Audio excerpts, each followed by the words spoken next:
Hello दोस्तों, नमस्कार। स्वागत है अपने यूट्यूब चैनल ब्रह्मस्वरूप एकेडमी में। दोस्तों, आज हम वर्णमाला के बारे में जानेंगे। शुरू करते हैं। वर्णमाला वर्णमाला क्या है? वर्णमाला के पहले से माला जान लीजिए। जिस प्रकार से कई मूंगे या कई रुद्राक्ष मिलकर के एक माला बनाते हैं, उसी प्रकार कई वर्ण मिलकर के एक माला बनाते हैं। यानी कि कह सकते हैं कि वर्णों के व्यवस्थित समूह को वर्णमाला कहते हैं। जैसे ध्वनि वर्ण का मूल आधार है। ध्वनि क्या है? ये ध्वनि वर्ण का मूल आधार है। ध्वनि के लिखित रूप को वर्ण कहते हैं। ध्वनि के लिखित रूप को वर्ण कहते हैं। भाषा की लघुत्तम इकाई वर्ण को माना जाता है। यानी कि अगर क्वेश्चन पूछा जाए कि भाषा की लघुत्तम इकाई क्या है, तो वर्ण है। वर्ण उस मूल ध्वनि को कहते हैं जिसका खंड नहीं किया जा सकता। यानी कि वर्णों का खंड नहीं किया जा सकता है।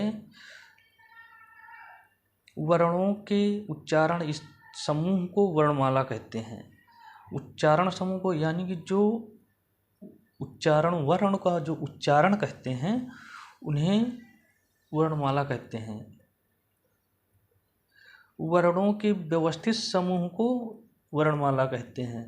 यानी कि जो सारे वर्ण दिए गए हैं, उनके व्यवस्थित समूह को वर्णमाला कहते हैं। हिंदी वर्णमाला में कुल 52 वर्ण हैं। हिंदी वर्णमाला में कितने वर्ण हैं? 52 वर्ण है। हिंदी वर्णमाला को मुख्यतः स्वर एवं व्यंजन के रूप में विभक्त किया गया है। मुख्यतः स्वर एवं व्यंजन के रूप में विभक्त किया गया है। उच्चारण के आधार पर वर्ण 46 होते हैं। किसके आधार पर? उच्चारण के आधार पर वर्णों की संख्या 46 होती है। जिसमें क्या होते हैं? 46 में 11 स्वर होते हैं और 33 व्यंजन होते हैं। 11 स्वर और 33 व्यंजन। 33 जो व्यंजन हैं उनमें से 33 नहीं 35 व्यंजन होते हैं, जिनमें 33 मूल व्यंजन हैं और 2 उत्क्षिप्त व्यंजन। उत्क्षिप्त व्यंजन को और किस किस नाम से जानते हैं? उत्क्षिप्त व्यंजन या द्विगुण व्यंजन, या इसे ही द्विप व्यंजन कहते हैं, या उत्सृप व्यंजन, द्विगुण व्यंजन या उत्क्षिप्त व्यंजन। ये कौन कौन से हैं? ड और ढ, ये उत्क्षिप्त व्यंजन कहलाते हैं। लेखन के आधार पर उच्चारण के स्थान पर वर्णों की संख्या 46 हो गई, और लेखन के आधार पर वर्ण 52 होते हैं, जिसमें से 13 स्वर और 35 व्यंजन होते हैं। और 35 व्यंजन के बारे में भी ये बता दिया कौन कौन से होते हैं। 33 मूल व्यंजन और 2 उत्क्षिप्त व्यंजन, और 4 इसी में संयुक्त व्यंजन होते हैं। संयुक्त व्यंजन को अन्वर्ण भी कहते हैं। 13 स्वर में क्या क्या होते हैं? जिसमें 11 मूल स्वर होते हैं और इसमें 2 अयोगवाह होते हैं। अयोगवाह को अन्वर्ण भी कहते हैं। ये 2 होते हैं। कौन कौन से होते हैं? अंग और आहा। अंग को अनुस्वार और आहा को विसर्ग कहते हैं। संयुक्त व्यंजन या अन्वर्ण। संयुक्त व्यंजन जो है 4 होते हैं। छ, त्र, ज्ञ और स्त्र। छ किस वर्ण से मिलकर के बना है? का और सा से। और त्र किससे बना है? ता और रा से। क्या किन किन वर्णों से बना है? जा और या से। स्रा किससे बना है? सा और रा से। श्रवणीयता के आधार पर वर्ण के 3 भेद होते हैं। अब किसके आधार पर? श्रवणीयता के आधार पर। वर्ण के 3 भेद होते हैं। कौन कौन से होते हैं? स्वर, व्यंजन और अंत्यस्थ।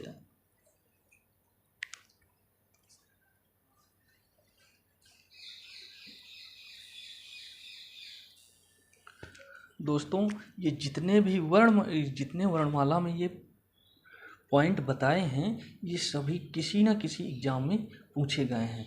तो इनको, ये बेसिक जो है, इन सभी को अच्छे से जरूर पढ़ लें। इसके आगे चलते हैं। अब हम बताएंगे स्वर, व्यंजन और अंत्यस्थ व्यंजन को। इनको अब विस्तार में जानेंगे। हाँ दोस्तों, हमने जाना कि श्रवणीयता के आधार पर वर्ण के 3 भेद होते हैं, स्वर, व्यंजन, अंत्यस्थ। अब इन्हीं को हम विस्तार से जानेंगे, स्वर, व्यंजन और अंत्यस्थ।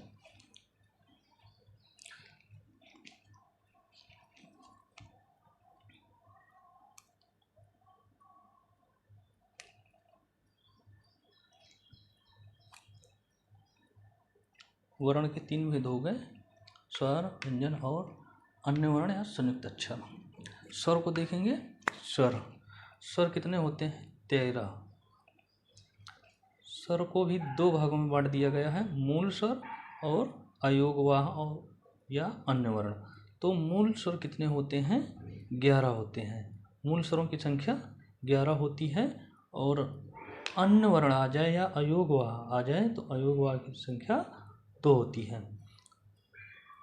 अयोगवाह कौन कौन से होते हैं? अभी हमने बताया था, अंग और आहा। अंग को अनुस्वार और आहा को विसर्ग कहते हैं। मूल स्वर 11 हैं। सभी 11 को देखते हैं।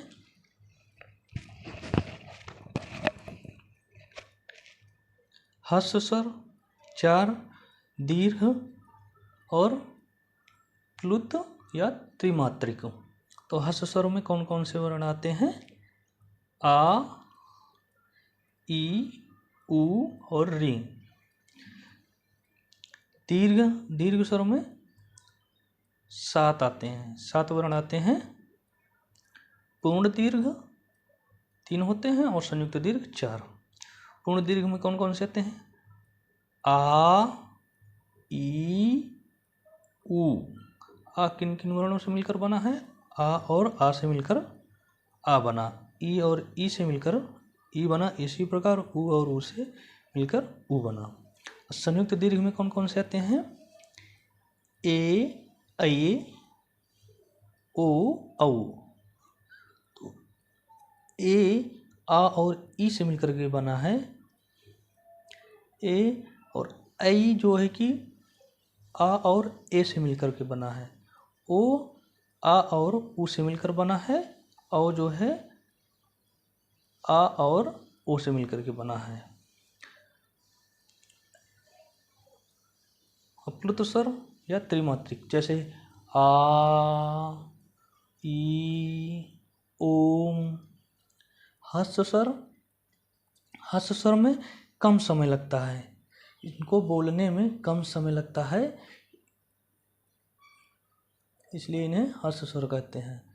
ये एक मात्रिक हैं। ये इनमें देखिए, सभी में ये एक मात्रिक हैं और इन्हें भी मूल स्वर ही कहते हैं।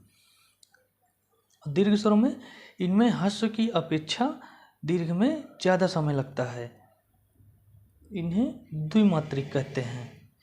ये कौन से हैं? 2 मात्रिक।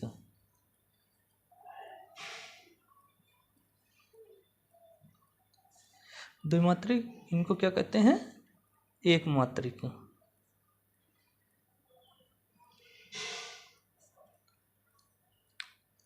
और इनको त्रिमात्रिक कहते हैं। वैसे ही व्यंजन की संख्या कितनी है? 35। अब 35 को देखेंगे। इनको 2 भागों में बांटा गया है व्यंजन को, मूल व्यंजन और द्वित व्यंजन या द्वित्व व्यंजन, या इन्हें ये उक्षिप्त व्यंजन या उश्रिप व्यंजन कहते हैं। इनकी संख्या 2 होती है, ड और ढ। यानी ये जो बिंदु है, इनको जरूर ध्यान में रखना, क्योंकि यहाँ पर देखो, यहाँ पर नहीं है ना, और यहाँ पर है, तो इनको अलग रखा गया। उच्छिप्त का मतलब होता है फेंका हुआ, यानी कि इनको बोलने में जीभ जो कि फेंकी हुई आवाज होती है। जैसे डा, डा को बोलेंगे तो जीभ जो है कि बाहर को फेंकती हुई है, इसलिए इनको उच्छिप्त कहते हैं, फेंका हुआ व्यंजन। तो मूल व्यंजन जो है इनकी संख्या 33 है। इनको देखेंगे, बहुत दूर लिख गया, 33। मूल व्यंजनों की संख्या 33 है। मूल व्यंजनों को भी 3 भागों में बांट दिया गया है। वर्गीय व्यंजन या स्पर्श व्यंजन, इनकी संख्या कितनी है? 25। अर्धस्वर या अंत्यस्थ व्यंजन, इनकी संख्या है 4। ऊष्म व्यंजन या संघर्षी व्यंजन, इनकी भी संख्या 4 है। देखते हैं वर्गीय व्यंजन या स्पर्श व्यंजन को। इनको बोलते हैं का वर्ग। का वर्ग में कौन कौन से वर्ण आते हैं? क, ख, ग, घ, ङ। तो ये अभी पूरे नहीं हैं। व्यंजन क्या होते हैं? स्वरों की सहायता से बोले जाते हैं। इनमें अभी पूरा नहीं है। जब इसमें आ लिया जाएगा तब ये पूरा बनेगा। तब इसको ऐसे लिखते हैं, ऐसे। तो ये पूरा है और इसमें ये हलंत लगा दिया गया है, तो ये अभी आधा है। इसका मतलब इसमें अभी स्वर की ज़रूरत है। तो स्वर क्या होते हैं? जो स्वतंत्र रूप से बोले जाते हैं उन्हें स्वर कहते हैं। इनके उच्चारण में, स्वरों के उच्चारण में किसी अन्य वर्ण की आवश्यकता नहीं होती है। और ये व्यंजन क्या होते हैं? जो स्वरों की सहायता से बोले जाते हैं उनको व्यंजन कहते हैं। इसी प्रकार च वर्ग में च, छ, ज, झ, ञ। और ट वर्ग में टा, ठ, ड, ढ, ण। ट वर्ग में त, थ, द, ध, न। प वर्ग में प, फ, ब, भ, म। इसी तरीके के ये सभी, इनकी संख्या कितनी है? पूरी 25। ये टोटल मिला करके 25 हैं। इनको वर्गीय व्यंजन कहते हैं। अर्धस्वर या अंत्यस्थ व्यंजन, इनकी संख्या 4 है। या, रा, ला और वा, ये सभी अर्धस्वर में आते हैं या इनको अंत्यस्थ व्यंजन कहते हैं। रा को और किस नाम से बोलते हैं? इसको लुंठित या प्रकंपित, यानी कि रा को बोलने में जीभ जो है कि कंपन करती है, इसलिए इसको प्रकंपित कहते हैं। रा को खुद बोल कर देखना, जीभ जो है कि प्रकंपित करती है। पार्श्विक, ला को पार्श्विक कहते हैं, ला को पार्श्विक व्यंजन कहते हैं और वा को दंतोष्ठ। इनको सब जितने भी सारे पॉइंट बता रहा हूँ, इनको अच्छे से पढ़ लेना, समझ लेना और नोट्स बना लो। ये सभी कहीं ना कहीं एग्जामों में पूछे गए हैं। ये मत सोचना कि हाँ ये सब कुछ नहीं आता। ये सारे किसी भी एग्जाम में जिसमें हिंदी आती है सभी में पूछे गए हैं। आगे देखते हैं ऊष्म या संघर्षी व्यंजन। ये भी 4 होते हैं। इनमें कौन से? शा, शा, सा और हा।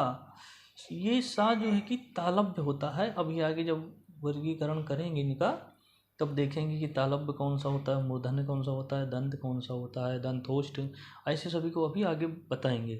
तो यहाँ पर ये सा कौन सा है? ये तालव्य, मतलब सा, इस सा का उच्चारण करने में जो तालु होता है मुंह में, उसका वहाँ पर जीभ इसको स्पर्श करते हुए बोलती है, तो इसलिए इसे तालव्य व्यंजन कहते हैं। मूर्धा, जब ये सा का उच्चारण करते हैं तो जीभ जो है कि मूर्धा को टच करती है, इसलिए इसे मूर्धन्य व्यंजन कहते हैं। और ये सा जो है कि दंत, मतलब दांतों को टच करते हुए इनको बोल पाते हैं। अगर ये जीभ बिना दांत में टच किए बोलेंगे तो नहीं बोल पाएंगे। वैसे सभी व्यंजनों का है। तो ये सा कौन सा है? दंत व्यंजन है। और ये हा को काकल्प या स्वयं त्रिमुखी व्यंजन कहते हैं। हा को इसका उच्चारण स्थान कंठ से होता है। जब बोलेंगे ना, जो कंठ है तो इसका हा का उच्चारण कंठ से होता है। अभी उच्चारण स्थान आगे पढ़ेंगे। ये अन्य वर्ण जिन्हें संयुक्ताक्षर कहते हैं, ये भी 4 होते हैं। जैसे छा किन किन वर्णों से बना है? का और सा से मिल करके। हम आपको बता दें कि ये प्रश्न पूछे जाते हैं, दे देता है कि छा किन किन वर्णों से मिलकर के बना है, और नीचे दे देगा। ये जरूर ध्यान रखना कि यहाँ पर हलंत लगा हो। ये अगर हलंत नहीं लगा, अगर ये ऐसे लिखा है केवल का और सा से, तो ये गलत है। तो ये हलंत जरूर देखना, हलंत लगा होना चाहिए तभी सही होगा। और ये सा की जगह में ये दंत सा दे देगा या तालव्य सा देगा, तो ये तालव्य सा या दंत सा को नहीं रखना यहाँ पर, यहाँ मूर्धन्य सा ही होगा। तो विशेष ध्यान रखना, बहुत पूछा जाता है। ता और रा से मिलकर के बना है। ज्ञा जा और या से, सा और रा से, और ये सा फिर आ गया। ये सा और ये सा में यही मतलब यही समझने में दिक्कत हो जाती है जब बच्चे वहाँ परीक्षा हाल में होते हैं। तो यहाँ पर इसकी जगह में इसको लगा देते हैं और इसकी जगह में इसको लगा देते हैं। तो ध्यान रहे, छा में मूर्धन्य सा होगा और स्रा में तालव्य सा होगा। तो इसको विशेष ध्यान रखें। और हलंत जरूर लगा रहेगा। हलंत, जो बिना हलंत के रहेगा वो ऑप्शन तुरंत काट देना। हलंत लगा रहेगा क्योंकि इनको जब तोड़ा गया है तो सा और रा में, तभी पूरा हुआ है। तो संयुक्त अक्षर कितने हुए? 4। आगे अब स्वरों को थोड़ा सा और विस्तार से जानेंगे कि इनमें स्वर, हाँ इधर और थोड़ा ध्यान दें। जैसे ये आ और आ मिल करके बड़ा आ मिल कर, ये सभी ऐसे संधियों में देखने को मिलेगा। जब संधि आएगी तब बताएंगे। जैसे ए किन वर्णों से? आ और ई से मिल करके बना है। तो ये ए कैसे बन गया? ऐसे ही इनको जब संधियों में बताएंगे तो वहाँ पर जानेंगे। तो इनको भी संधि वर्ण कहते हैं क्योंकि संधियों में प्रयोग होते हैं। अब ये संधियों में ही बताएंगे। आगे चलते हैं। स्वर को थोड़ा सा और विस्तार से जानेंगे और व्यंजन को भी विस्तार से जानेंगे। स्वरों में भी अभी बहुत सारे हैं जो चीज़ बताना है, और व्यंजनों में जैसे सघोष, अघोष और अल्प प्राण, महाप्राण, अभी इनको आगे तुरंत बता रहे हैं। चलो चलते हैं आगे पढ़ते हैं स्वरों का वर्गीकरण। स्वरों का वर्गीकरण देखते हैं। जिह्वा की उत्थापित भाग या स्थिति के आधार पर। उत्थापित का मतलब जीभ का भाग कहाँ पर से कार्य कर रहा है, किस वर्ण को बोलने पर। तो उत्थापित भाग के आधार पर या स्थिति के आधार पर स्वरों के 3 भेद होते हैं। अग्रस्वर, मध्यस्वर, पश्चस्वर। अग्रस्वर में कौन कौन से वर्ण आते हैं? ई, ए। अग्रस्वर का मतलब जिन स्वरों का उच्चारण करते समय जीभ का अग्रभाग कार्य करता है उन्हें अग्रस्वर कहते हैं। जब आप ई और ई को बोलेंगे तो जीभ का अग्रभाग कार्य करता है। ऐसे ही ए और ऐ को बोलेंगे तब भी जीभ का अगला भाग कार्य करता है, इसलिए इन्हें अग्रस्वर कहते हैं। मध्य स्वर क्या होते हैं? या केंद्रीय स्वर, जहाँ जिन वर्ण को बोलने में जीभ का मध्य का भाग कार्य करे।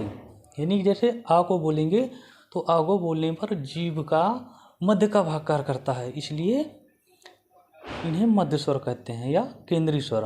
पश्च स्वर का कहते हैं? पश्च स्वर को मतलब इसका होता है कि जीभ का जो पिछला भाग कार्य करे। जिन वर्णों को बोलने पर या जिन स्वरों का उच्चारण करने में जीभ का पिछला भाग कार्य करे उसे पश्च स्वर कहते हैं। जैसे आ, जब आ को बोलेंगे तो जीभ का पिछला भाग कार्य करता है। उसी प्रकार ऊ, ओ और औ। अगला देखते हैं।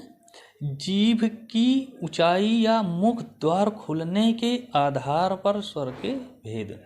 कितने भेद होते हैं? 4 भेद। किसके आधार पर? जीभ की ऊंचाई या मुख द्वार खुलने के आधार पर। मतलब जीभ कितने ऊंचाई तक जाती है, जब ऊंचाई तक जाएगी तो मुख खुलेगा, तो उसके आधार पर स्वरों के 4 भेद हैं। कैसे, कौन कौन से हैं?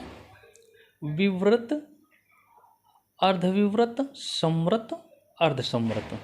विवृत क्या है? यानी कि जब मुंह का, जिन वर्णों का उच्चारण करने में मुंह का, जो कि मुंह खुला रहे, मतलब पूरी तरह से खुला रहे, उसको विवृत कहते हैं। जैसे आ, जब आ का उच्चारण करेंगे तो आपका मुंह पूरा खुल जाएगा। इसी प्रकार अर्धविवृत, अर्धविवृत यानी कि वे वर्ण जिनका उच्चारण करने में मुंह आधा खुले, मतलब पूरा ना खुले, तो उनमें आते हैं आ, ऐ और औ। जब इनका उच्चारण करेंगे तो मुंह का जो आकृति होगी, जो मतलब पूरा नहीं खोलेगा, आधा खुला रहेगा। उसी प्रकार संवृत, संवृत यानी कि लगभग बंद होगा। क्या बंद होगा? मुंह। जिन वर्णों का उच्चारण करने में मुंह का लगभग बंद रहेगा, मुंह लगभग बंद रहेगा, यानी कि बहुत कम मात्रा में खुलेगा, थोड़ा सा खुलेगा, जैसे ई, उ। उसी प्रकार अर्धस्वर, अर्धस्वर जिन वर्णों को बोलने से मुंह आधा बंद हो, आधा बंद हो यानी कि बंद हो, और इसमें आह को बोलने में खुलता है, ऐसे होता है, और अर्धसंवृत में ऐसे बंद होता है। तो आधा बंद हो, तो आधा बंद होगा, तो ए और ओ। अगला है मुख के मांसपेशियों के आधार पर स्वर के भेद। मतलब मुख की मांसपेशियों के आधार पर किस प्रकार, मतलब बोलने पर मांसपेशियों पर जोर पड़ता है, तो उस आधार पर। तो शिथिल, शिथिल मतलब कोमल। जब ई को बोलेंगे तो उसमें ज़्यादा जोर नहीं लगेगा, बिल्कुल कोमलता से बोलेंगे, ई और ऊ। तो ई और ऊ को बोलने पर मुख की मांसपेशियां, जो कोमल मांसपेशियां, उनका प्रयोग हो रहा है। इसी प्रकार मध्य स्वर, मध्य स्वर मतलब ये ना तो कठोर है और ना ही मुलायम है, तो इन्हें मध्यम, मध्यम स्वर बोलते हैं। ना तो कोमल रहेगा और ना ही दृढ़ रहेगा, इसलिए इसे मध्यम कहते हैं। मतलब जिन वर्णों का उच्चारण करने में मुख की मांसपेशियां, वो मांसपेशियां जो ज़्यादा ना दृढ़ हैं और ना ही ज़्यादा मुलायम, उनका कार्य होता है, तो वहाँ पर मध्यम स्वर आते हैं। तो मध्यम स्वर में कौन सा आता है? ए। कठोर यानी कि दृढ़, जिन वर्णों का उच्चारण करने में मुंह की कठोर मांसपेशियां कार्य करती हैं, उन्हें कठोर स्वर कहते हैं या कठोर वर्ण कहते हैं। कौन कौन से आते हैं? ई और ऊ। ओष्ठाकृति के आधार पर स्वर के भेद। मतलब ओंठ की आकृति, बोलने में जब वर्णों का उच्चारण करेंगे तो ओंठ किस आकृति के बन रहे हैं, उसके आधार पर स्वर के दो भेद हैं। पहला है आवृत्तिमुखी और दूसरा है वृत्तमुखी। आवृत्त मतलब आ का मतलब नहीं, अवृत्त का मतलब गोला और मुख का मतलब मुख। जिनके उच्चारण में ओष्ठ गोलाकार न हो, उन्हें ओष्ठाकृत के आधार पर स्वर के दो भेद हैं। तो जिन वर्णों का उच्चारण करने में ओष्ठ गोलाकार न हो, उन्हें आवृत्तमुखी स्वर कहते हैं। जैसे आ, ई, ए। वृत्तमुखी जिन वर्णों का उच्चारण करने में ओठ गोलाकार हो जाएं, उन्हें वृत्तमुखी कहते हैं। जैसे ऊ, ओ, औ। स्वर ग्रंथियों या उच्चारण स्थान के आधार पर स्वर के भेद 6 होते हैं। स्वर ग्रंथियों या उच्चारण स्थान, मतलब उच्चारण स्थान का मतलब जिन वर्णों का, मतलब ये जो वर्ण हैं, इनका उच्चारण करने पर, मतलब इनका उच्चारण किस स्थान के, मुख के या जीभ के किस स्थान पर होता है, तो उसके आधार पर स्वरों का वर्गीकरण देखेंगे तो 6 प्रकार के होते हैं उच्चारण स्थान के आधार पर। जैसे आ और आ का उच्चारण स्थान कंठ है, यानी कि जो कंठ का भाग होता है ये जैसे ऐसे बना दिया,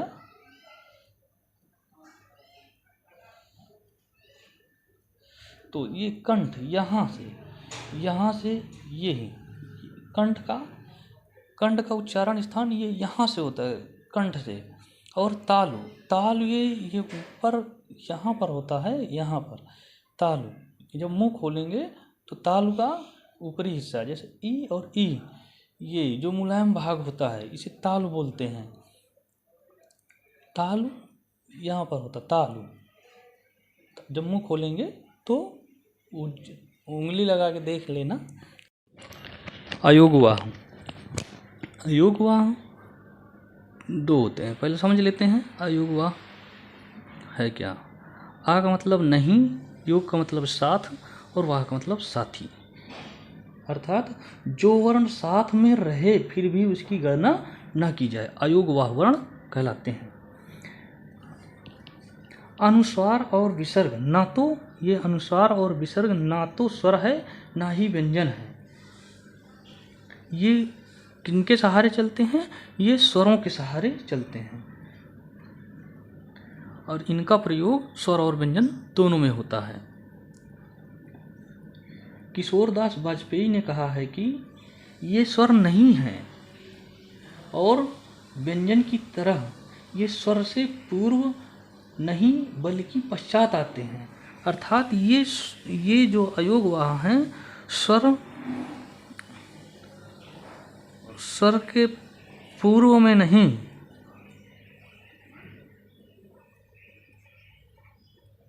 बल्कि व्यंजन के बाद आते हैं। अयोगवाह क्या है? ये स्वर के पूर्व में नहीं बल्कि व्यंजन के बाद आते हैं, ऐसा किशोरदास वाजपेयी ने कहा है। इसलिए दोनों को अयोगवाह वर्ण कहा जाता है और ये स्वर और व्यंजन में दोनों में प्रयोग किए जाते हैं। जैसे अनुस्वार है, ये अनुस्वार है, जैसे इसका ऐसे लिखा जाता है अंग। अब इसको नाक से, ये इसका उच्चारण नाक से होता है, अंग का।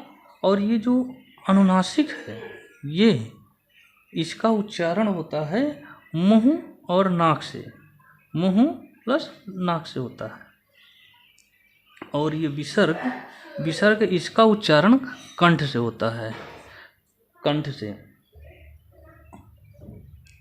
जैसे और जो ये अंग है मतलब अनुस्वार है, इनका प्रयोग तत्सम शब्दों में होता है। तत्सम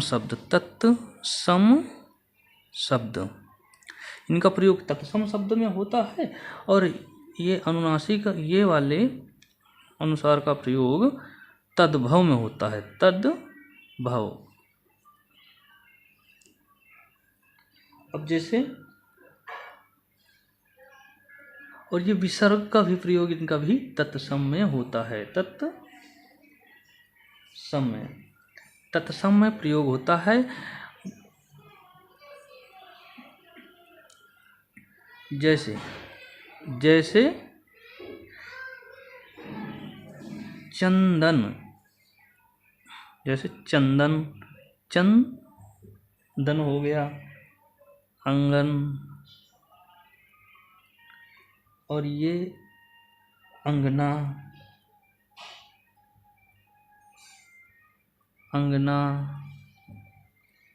ऊंचा, गांव, ऐसे शब्दों में इनका प्रयोग होता है अनुनासिक का।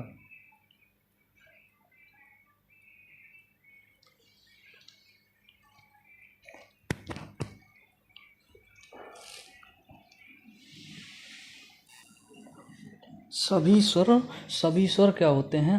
अल्प प्राण होते हैं। सभी स्वर अल्प प्राण होते हैं तथा घोष या इन्हें सघोष भी होते हैं। मतलब सभी सर्प अल्प प्राण सघोष होते हैं।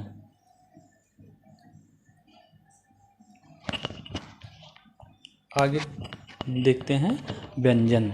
अब व्यंजन के बारे में पढ़ेंगे विस्तार से। व्यंजन जिन वर्णों का उच्चारण स्वर की सहायता से किया जाता है वे व्यंजन वर्ण कहलाते हैं। व्यंजन अधूरे होते हैं, इन्हें स्वर की सहायता से पूर्ण किया जाता है। व्यंजन का शुद्ध रूप हलंत वाला होता है। जैसे का के नीचे हा हलंत, खा के नीचे हलंत, गा के नीचे हलंत और खा के नीचे हलंत, ऐसे सभी वर्णों में तो शुद्ध रूप जो व्यंजन का होता है हलंत वाला होता है। सभी व्यंजनों की संख्या, जो सभी व्यंजन हैं उनकी संख्या है 39, किंतु मूल व्यंजनों की संख्या 33 है।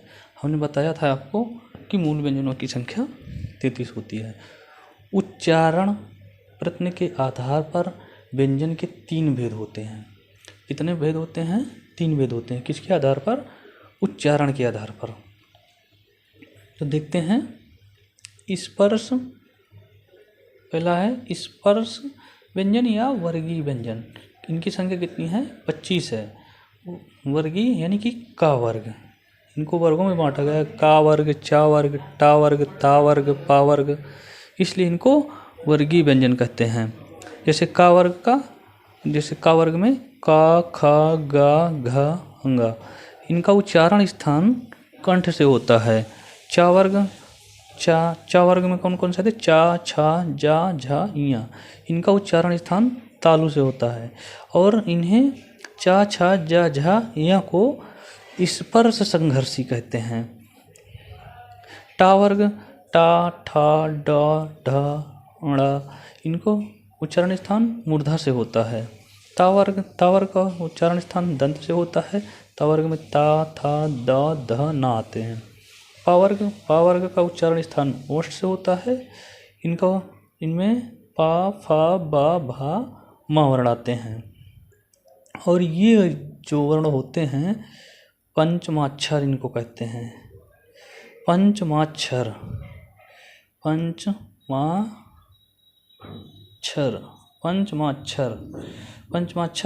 या नासिक व्यंजन, यानी कि इनका उच्चारण स्थान ये इससे तो होता ही होता है। जैसे का वर्ग में कंठ से तो होता ही होता है, साथ में इनका उच्चारण स्थान नासिका से होता है। नासिक मतलब नाक से। जैसे अब अंगा है, तो अंगा जो है कि कंठ और नाक दोनों से इनका उच्चारण होता है। इसलिए ये 5 हैं। 1, 2, 3, 4, 5। अगर पूछ लिया जाए पंचमाक्षरों की संख्या कितनी है? 5 है। और इनका उच्चारण स्थान, पंचमाक्षरों का उच्चारण स्थान नासिका से होता है। आते हैं दूसरा अंत्यस्थ व्यंजन या अर्धस्वर। अंत्यस्थ व्यंजन 4 होते हैं। पहले इन सभी को अर्धस्वर में रखा गया था, परंतु इतने समय या और वा को अर्धस्वर में रखा गया है। और ये या किससे बना है? ई और आ से मिलकर के या बना है। रा किससे बना है? री और आ से मिलकर के रा बना है। रा को लुंठित या प्रकंपित कहते हैं। लुंठित या प्रकंपित मैंने बताया था, यानी कि जीव जो है कि इस रा का उच्चारण करते समय जीव प्रकंपित होती है। और ला किससे बना है? ली और आ से। ला को पार्श्विक व्यंजन कहते हैं। और वा उ और आ से मिलकर के बना है वा, ये अर्धस्वर। अब अर्ध स्वरों में इन दोनों को रखा गया है, या को और वा को। अगला देखते हैं ऊष्म या संघर्षी व्यंजन। इनकी संख्या कितनी है? 4। सा का ये इसका उच्चारण स्थान जो है कि मूर्धा होता है, और सा का उच्चारण स्थान तालव्य होता है, और इस सा का उच्चारण स्थान दंत, और हा का उच्चारण स्थान कंठ होता है। आगे देखते हैं, आगे देखते हैं उत्क्षिप्त व्यंजन। उत्क्षिप्त व्यंजन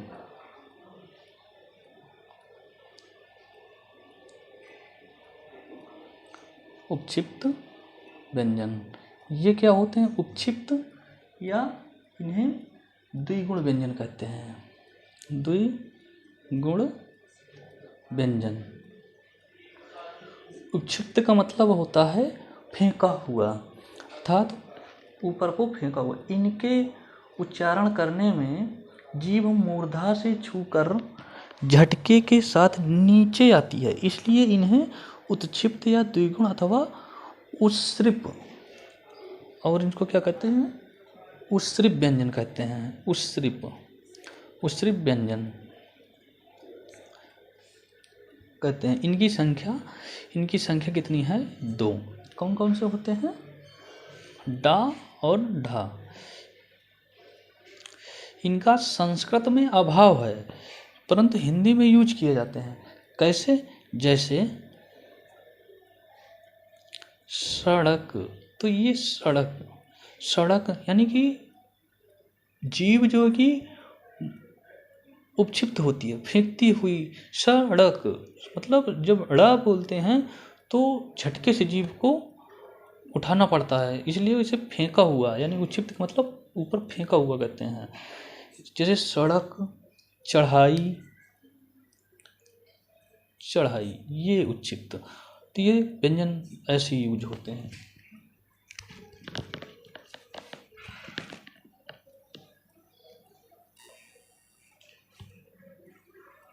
अगला देखते हैं आगत व्यंजन। आगत व्यंजन क्या होते हैं? आगत व्यंजन ये क्या होते हैं? अरबी फारसी भाषा से आए हुए शब्द। इनका प्रयोग हिंदी में राजा शिव प्रसाद सितारे हिंद ने किया था। ये अरबी फारसी भाषा के शब्द हैं। ये अरबी फारसी भाषा के शब्द हैं। शब्द से आए हैं। इनका प्रयोग हिंदी में इनका प्रयोग किसने किया था? राजा शिव प्रसाद सितारे हिंद ने। राजा शिव प्रसाद सितारे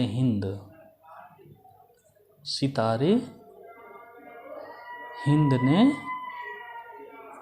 किया था।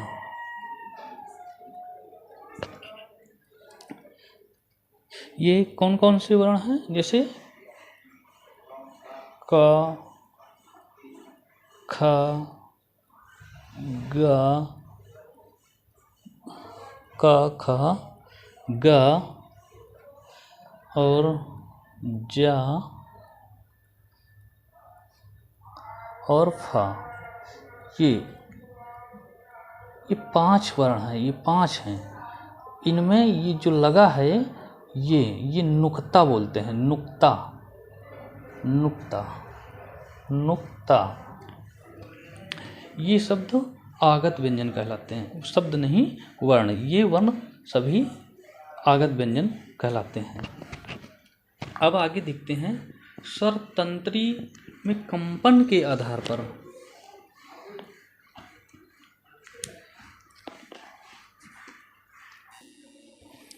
आगे देखते हैं स्वर तंत्री में कंपन के आधार पर घोषत्व के या घोषत्व के आधार पर वर्ण, व्यंजन वर्ण कितने प्रकार के होते हैं? 2 प्रकार के होते हैं। कौन कौन से? अघोष और घोष या सघोष। तो अघोष क्या होते हैं? जिनका उच्चारण करने में कंपन नहीं होता, केवल श्वास का प्रयोग होता है, उन्हें अघोष कहते हैं। और इनमें कौन कौन से वर्ण आते हैं? प्रत्येक वर्ग का पहला दूसरा वर्ण, यानी कि ये पहला दूसरा तीसरा चौथा पांचवा, ये तो प्रत्येक वर्ग का पहला दूसरा वर्ण आते हैं किसमें? अघोष में। तो ये जितने वर्ण हैं ये प्रत्येक वर्ग का पहला और ये दूसरा, ये कहाँ आते हैं? अघोष में आते हैं, अघोष। अब प्लस और क्या है? सा सा सा, यानी कि ये सा और ये सा, ये किस में आते हैं? अघोष में। सघोष में, सघोष क्या होता है? जिसमें यानी कि जिसका उच्चारण करते समय कंपन हो, नाद यानी कि गूंज हो, कंपन करने के साथ साथ क्या हो? गूंजपन हो, तो उन्हें सघोष वर्ण कहते हैं। इसमें कौन कौन से वर्ण आते हैं? प्रत्येक वर्ग का तीसरा चौथा पांचवा, यानी कि ये तीसरा ये वर्ण पूरे, ये चौथा और ये पांचवा, ये किस में आते हैं? सघोष में, सघोष में आते हैं। और साथ में सभी स्वर, हमने जितने स्वर बताए हैं 13 स्वर बताए थे, तो सभी स्वर आते हैं। और अंत्यस्थ व्यंजन, जो अंत्यस्थ व्यंजन ये हैं सभी किस में आते हैं? सघोष में आते हैं। या रा ला वा, ये सघोष व्यंजन कहलाते हैं। और ये हा, इसको याद रखना, ये हा भी जो है सघोष में आता है।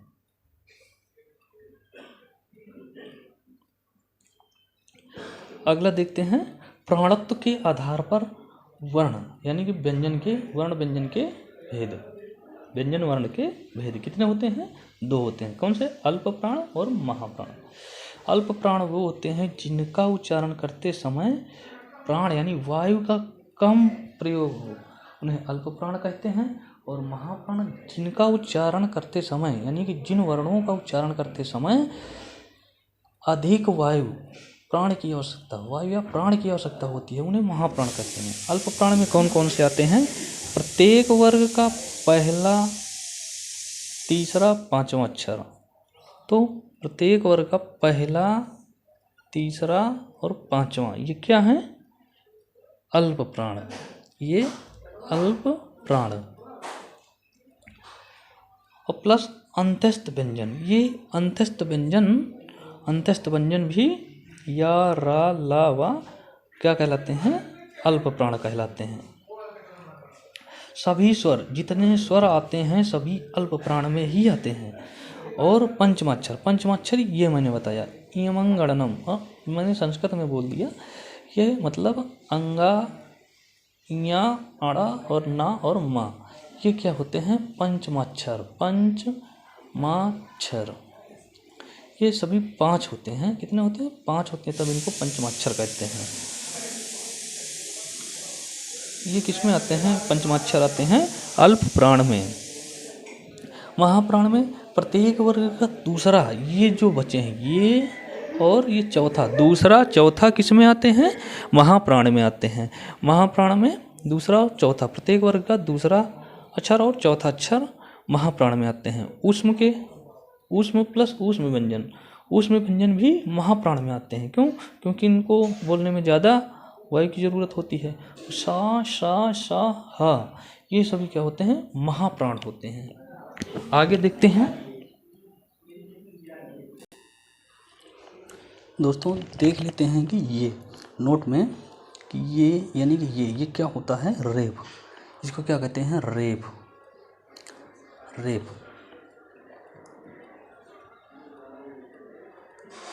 जैसे आशीर्वाद लिखते हैं, आशीर्वाद। तो ये जो ये है ना, ये रेप है, इसको क्या कहते हैं? रेप कहते हैं। और ये जो ये लगता है, इसे पदेन कहते हैं, पदेन। जैसे राष्ट्र, राष्ट्र लिखा गया, तो ये जो लगा हुआ है इसको क्या कहते हैं? पदेन। दोस्तों, मुझे आशा विश्वास है पूरी कि आपको ये क्लास समझ में आई होगी। अगर समझ में आई हो तो अधिक से अधिक लोगों तक शेयर कीजिए, लाइक कीजिए और सब्सक्राइब कीजिए चैनल को।